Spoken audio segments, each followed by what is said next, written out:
Froggy Picks a Pumpkin by Jonathan London.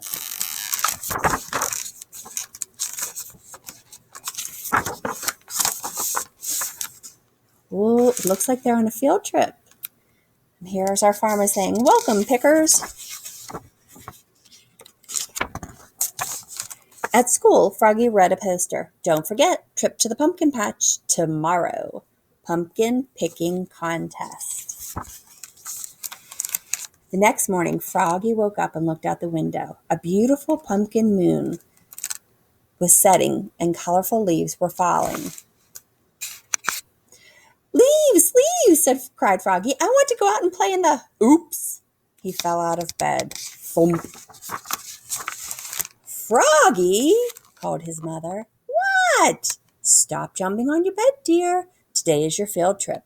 "Ah, yeah," cried Froggy. "It's time to pick a pumpkin." And he hopped up and got dressed. Zip, zoop, zup, zut, zut, zut, zat. And flopped into the kitchen, flop, flop, flop, singing, "Pumpkins, pumpkins, muffins and pie, pumpkin faces lighting the sky." He ate his breakfast of cereal and flies, munch, crunch, munch, and imagined a steaming pumpkin pie, yum, and a whole line of jack-o'-lanterns outside, lighting up the night sky. On the school bus, Froggy bounced into a seat, boing, boing, boing, and led all his friends singing, "Pumpkins, pumpkins, muffins and pie, pumpkin faces lighting the sky."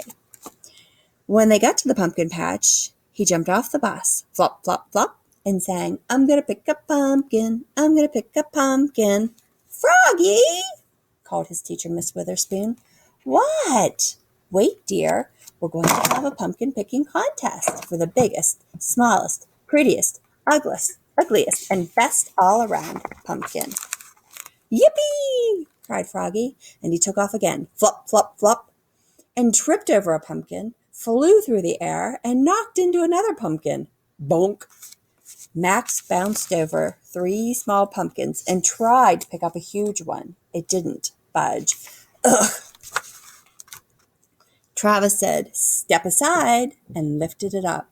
Matthew zigzagged around Max, Travis, and Froggy and picked up the prettiest pumpkin in the world. It was shiny and perfect and just the right size.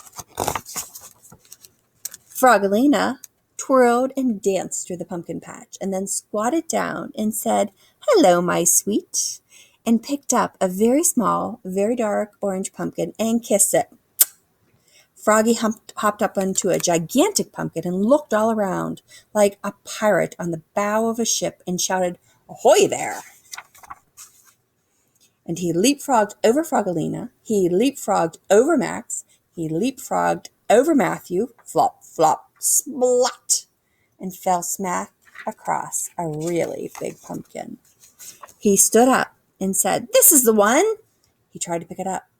He got it to his knees. He got it to his chest. Yes! Then he trudged along with this huge pumpkin. Lug, lug, ugh! "Froggy," called Miss Witherspoon. "What?" "You're going the wrong way." "Oops," said Froggy, and started huffing. Max yelled, "Last one in is a rotten egg." Everyone else ran with their pumpkins, and Travis rolled his big one, rumble, rumble, rumble. And when Froggy finally got there, he was too pooped to pop, and tripped and smashed his pumpkin. Smoosh! "Oops!" cried Froggy, looking more red in the face than green. Everyone laughed, even Miss Witherspoon, and then she said, "And now for the winners of the pumpkin picking contest. For biggest, Travis. For smallest, Max." Max lifted his head, and there, atop his head was a pumpkin the size of a golf ball. And for prettiest, Matthew. And for best all around, Froggalina. Hers is a pie pumpkin, great for baking. Froggalina said, "Hello, my sweet," and kissed it. And then Miss Witherspoon said, "And for the ugliest, yours, Froggy. What a mess." And everyone cheered. Hip, hip, hooray! Even Froggy. And on the bus ride home, Froggy sang, "Pumpkins, pumpkins, muffins and pie, pumpkin faces lighting the sky." And all his friends sang with him.